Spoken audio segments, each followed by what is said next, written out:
Hello my beautiful Hammerhead and welcome back. I forgot the light. To another video. In this video, firstly, oh my god, you can tell that I only just woke up from the nap after work. Yeah, so the original plan was my Ironweld Arsenal video. What they built and what the sub-faction, sub-society of the Ironweld Arsenal inside the whole Order faction is. But then Games Workshop community came with the complete history of the great mighty Skaven.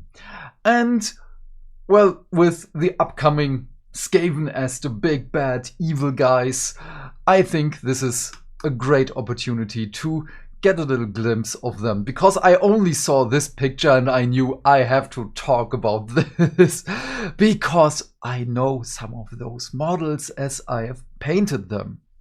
So, since the most ancient times of legend, 1985, tales have been told of foul red men burrowing and lurking just below the surface of the world. These chaos red men almost immediately became one of the mainstays of Warhammer, and now they're back in a starring role for the latest edition of Warhammer Age of Sigmar. Yes! Look! Early Skaven miniatures as featured in White Dwarf issue 93 in 1987. Damn. So I only painted some of those because a friend of mine is a Skaven fanatic.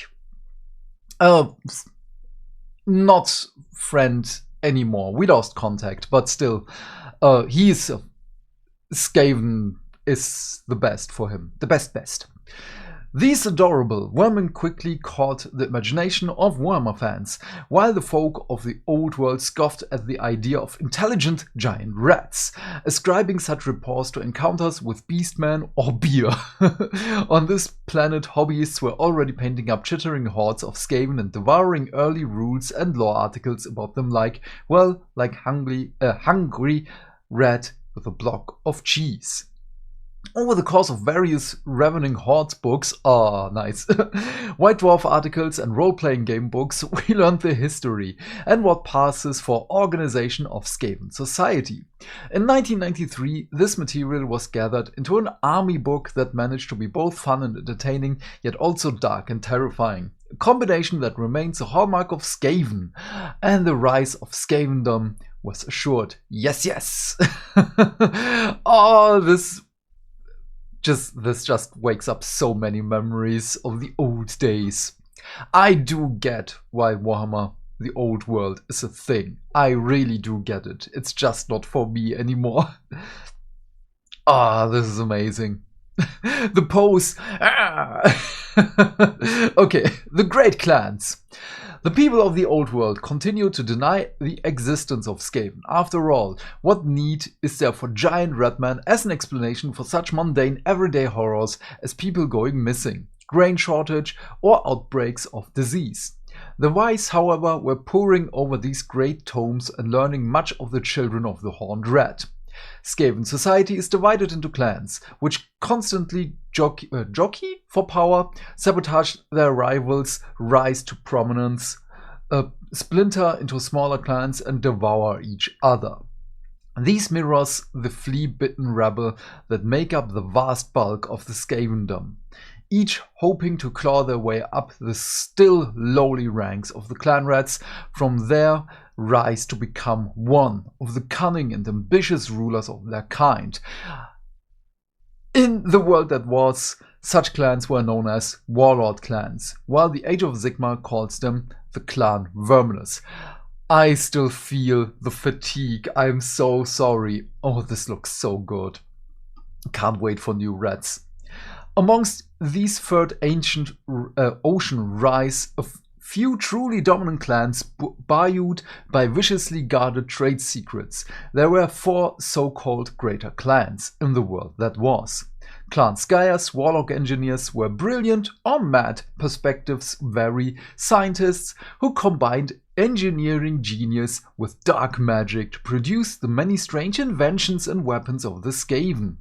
Clan Moder's bioengineering's expertise saw them mutate, breed and graft Skaven and other creatures to create powerful monstrosities, while Clan Ashen were masters of stealth and assassination, and the fanatical Clan Pestilence were devoted to disease, brewing and spreading strange plagues to weaken the world above and aid the inevitable rise of the Skaven. Clan Pestilence were based far from the Skaven's main city of Skavenblight, instead making their home in the jungles of Lustria, a distance that often left them at odds with the other great clans, and which kept them busy fighting against the Lizardmen, precursors to Age of Sigmar's Seraphon. Ooh, I love this picture where all 4 clans are depicted. In the Age of Sigmar, these malevolent monopolies have become cutthroat conglomerates, each a great clan that expands into myriad affiliated lesser clans, the Clan Skryre, the Clan Pestilence and so on, and have been joined by the Clan Verminous and the Grey Seer of the Master Clan. All that keeps these feuding clans vaguely in line is the Council of 13, a group of 12 influential Skaven, the 13th seat kept symbolically empty for the Horned Rat, tasked with arbitrating disputes, plotting grand inter-clan schemes and flagrantly abusing their authority. Of course, these Lords of Decay are also constantly scheming against each other, so the Grey Seers, magically gifted pale-furred prophets who commune directly with the Horned Rat, intervene periodically, though the Grey Seers are typically just as busy scheming against each other as carrying out the will of their god. This hierarchy would remain intact in the mortal realms, though the Great Horned Rat would attempt to tighten his grip by appointing a Shadow Council. A group of 13 Vermin Lords, his personal demonic servants, to secretly manipulate the Council of 13. Needless to say, this simply added another layer of intrigue and scheming. I love this so much. Skaven hallmarks. When they go to war, the Skaven are like a great tide of fur, fangs and blades, driven ever onwards by terrible gnawing black hunger that afflicts them all. Vast numbers of rats wash over and destroy whatever pathetic fools dare to oppose them. But they bring more than numbers. The great clans have devised many powerful tools of war, certain to assure their victory. Perhaps the most famous centerpiece is the Screaming Bell. Since the earliest legends about them, the coming of the Skaven has been heralded by sinister tolling of bells, and throughout their history since 1992 or Imperial year 1600, depending on which world you're in. Grey Seers have ridden to war on carriages bearing powerful magic bells. This iconic model later received a glow-up, and the sound of bells still heralds the coming doom, that is, the Skaven. I love this evolution so much. I painted this one, and I wanted to paint this one for the store, but the store manager is also a Skaven fan, so he said he was going to paint it. I understand, but still, I wanted to paint this. And of course, the Skaven are experts in more than just magic. The genius of this Clan Skryre combines ingenious artifice with delicious warpstone to create many incredible and entirely reliable, when not being sabotaged by treachery, yes, weapons. Nothing epitomes this more than the Doom Wheel, one of the greatest achievements of the Warlock engineering of Games Workshop. This fan-favorite contraption later received an updated plastic version, which can still be seen whirring across the battlefields of the mortal realms, blasting enemies with warp lightning and crushing them beneath its bulk. I was the one who painted this for our store, and I loved it so much. And this is, by the way, now my brain. When you just throw 3 ones for the movement characteristic, that is the speed my brain works with right now. With all these mighty weapons and their great cunning, it is perhaps surprising and the Skaven did not conquer the world that was, and have not gained control of the mortal realms. Alas, the Skaven are ambitious, treacherous and paranoid, and their plans often fail due to infighting and treachery, or to generally happenstance ascribed to treachery, leading to actual treachery in their reprisals. Nevertheless, the Skaven still claimed many great victories. They masterminded the first death of Nagash to seize his stronghold, undermined and captured countless dwarf holes, and killed nearly 90% of the Empire's population with the Great Plague. Clan Pestilence's next Great Plague was less of a success, however, leading to a Skaven civil war that lasted from 1850 to 2302, during which they had little interaction with the wider world and fell back into myth.